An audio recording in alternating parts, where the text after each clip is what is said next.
It said, I believe it said 181 A.D. And then the guy, what's the guy, the main character? What was his name? Which that guy never existed, man. That's loosely based on Septimius Severus. That's who that was supposed to be, Septimius Severus. That dude didn't never exist. That's why I can't remember his name. I can remember Commodus and the other one, the father, Marcus Aurelius. I can remember them because they actually exist. Well, Commodus and his father, what's his name again? Marcus Aurelius. They were both Jakes. They were both Israel. Because they were teaching, and Shine was saying, well, Septimius Severus was the first Jake to come up there and take. No, they were Jakes. There were Jakes that was ruling, that was sitting on the throne, man. So this guy, Commodus, was a Jake, man. Yeah, Germania. Germania. Mm-hmm. Yep, that's the first battle, the opening scene.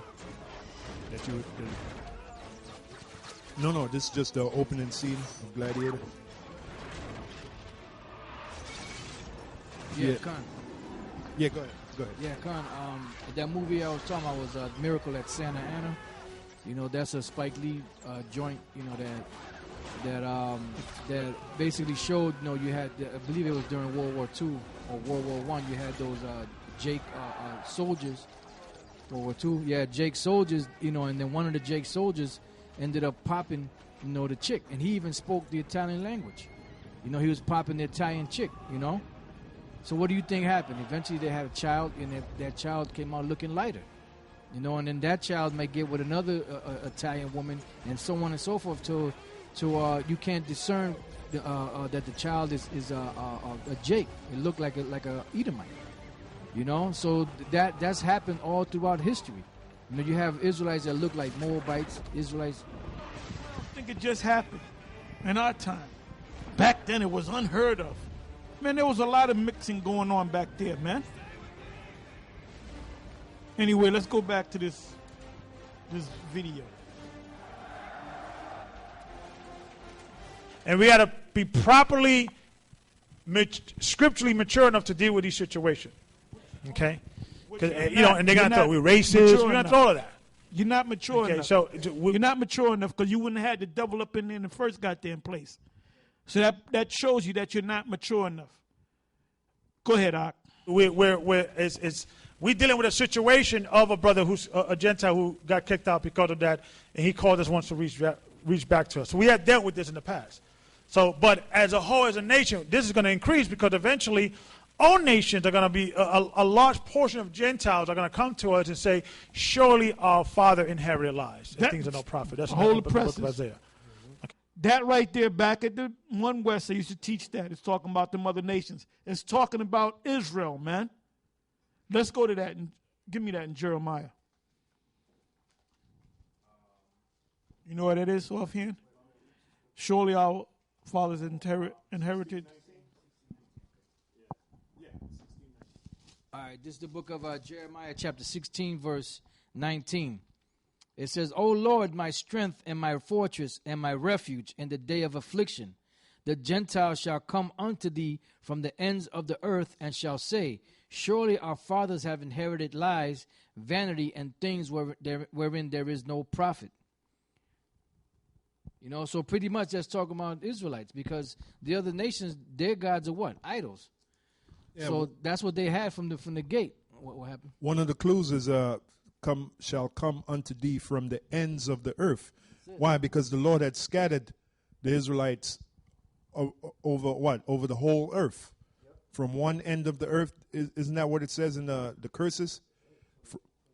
Right. Deuteronomy 28 chapter, the 64th verse, which I just read.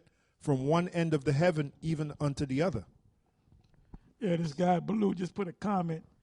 And I knew he was going to put that in there. As of 3:04, he said, enjoy the wind chill for like 2 hours. Laugh out loud. Hey, well, we ain't going to enjoy it, but we're going to be out there dealing with it.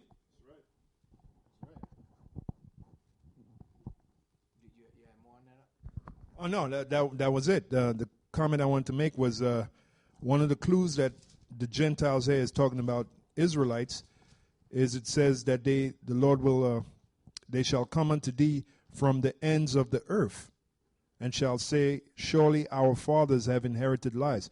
Whose fathers? The Israelite fathers. Well, that's why it said in Acts the 2nd chapter, they were dwelling at Jerusalem, Jews, devout men out of every nation under heaven, because they were scattered throughout those nations. And today, it went even further, you know, because today you have Israelites all the way over to on this side of the world. Back then, you know, you had those that inhabited earth, so to speak, the known world. You had Israelites coming from all different walks of life out there, you know, and they knew they were Jews. And then you had others that were scattered that didn't know they were Jews. Just like today, you have among some of them so-called European countries, you have people that think that they're Irish, or think that they're Scottish, or think that they're, you know, certain other European countries. They think that that's who they are. But when you dig deep in their lineage, their line goes back to Israel. Hey, that's the video. I'll put it buck dancing, right? There's the video of these look like crackers, but they're getting down. They're playing the banjo, and there's this old cracker, but you can see he's a Jake. He had an afro, but he looked like an Edomite with a tan, and he was bucking his ass off, man. Hey, man, I'm gonna show you the video, man. Actually, you're gonna have to put it up anyway in post-production, man. I'm looking at the dude, and I'm like, this dude's a Jake right here, man. Yeah, you're gonna see. That's what the scripture says. The spirit bears witness with our spirit that we are the sons of the living power. You know. So I mean, you guys, you know, you just stuck on stupid. You know, a lot of you guys are just stuck on stupid. You see the color of somebody's skin, and you think automatically that they're a heathen. You know, and for the most part, sometimes we look at people and say, yeah, that's a cracker, until you start talking to them and knowing and seeing their vibe and their spirit. Well, yeah, with the case with Cornelius. When Peter first came to Cornelius, he didn't exactly just, hey, come here, brother, let me hug you. You know, he was standoffish. But then as he kept talking with Cornelius, and Cornelius explained the situation, you know, Cornelius explained the situation, right? That's when he knew, he said, yeah, this brother's an Israelite. This is an Israelite, you know? I'm in the presence of an Israelite. So, you know, and like I said, I'm going to say it again, Elder Gabar, you call yourself Elder Gabar. You're nobody to talk, man. I mean, you don't exactly look like a straight-up Hebrew Israelite. You look like an Arab, all right? That's what you look like. So you shouldn't be ragging on anybody, all right? But they'll say that's a cracker. Oh yeah, they'll say that's a cracker. I mean, yeah, he's getting down. He's getting grooving, down, man. You know, just like we put up a thing of Tom Jones. You know, back then, you know, right. We had put up some another brother had put some stuff up. We put other videos. You in another 40 years. We're still here, man. You know, shit. You know, and Tom Jones was getting down, man. Shit, Tom Jones could dance better than some of you guys. You know, and probably all of them guys. Yeah, he danced better than all of you guys. I mean, one thing he was getting down so much, man. The people, bitches in the audience was going crazy. You know. You had some. And even now, while I'm listening to the music, even that music, probably, you know. The dude got one blue and white sock on and one red and white sock. And then, you know, looking at that dance, which you're going to see it on screen, you brothers, it reminds me of the Irish Jake. It reminds me of the Irish Jake. Yeah. That dude he ain't even breathing hard, man. Right, he's just doing his thing. He's just doing the jig. He's in the pocket. like they say of the drummers, when the drummer gets that groove going and he ain't turning it loose, like James Brown used to say, don't turn it loose because it's a bother. Hey, they say that, oh, this guy's in the pocket. I mean, he's there. You know, he's doing his thing, you know? And that's a Jake thing, man. Okay? I mean, Jeremiah Shalakim, all right? So let's go into, let's go to Luke. Luke chapter 7.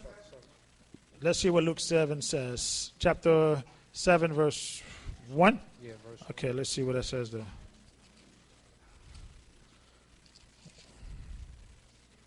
Okay, let's see. Con? Right, that's a good example. Okay, let's read it. This is the book of Luke chapter 7, verse 1. Now when he had ended all his sayings in the audience of the people, he entered into Capernaum. And a certain centurion servant who was dear unto him was sick and ready to die. And when he heard of Yeshua, he sent unto him the elders of the Jews, beseeching him that he will come and heal his servant. And when they came to Yeshua, they besought him instantly, saying that he was worthy of whom he should do this. For he loved our nation, and he have built us a synagogue. So you had certain Romans. Now, not all Roman soldiers were Roman Edomites. A lot of them were Africans. A lot of them were Arabians. A lot of them were, and some of them were Edomites. So Some of them were Israelites too. You forgot one nation, the Israelites. A lot of them were Israelites, man. A lot of them were Israelites. Versus bring up the Jake that was under look him up. Then you had the Because they're reading out of Luke 7 about this centurion. That was an Israelite, man. That was an Israelite. This guy is deceptive, man. He's talking about No, he's only doing what his overlord is saying to do, which is Rakar. Yeah, he's talking about the horns that might pop up on them other nations. Well, the You horns see is popping up. I see on it him. popping up on them. On him, yeah, on Inspector Clouseau. I'm gonna say this about this cat, Elder Gabar, this guy, the GOCC. He comes off as being sincere, but he's sincerely wrong. He's sincerely wrong. If he's sincere. You got it up? Yep. Go ahead. This is Tiberius Julius Alexander, 1st century, was an equestrian governor and general in the Roman Empire. It says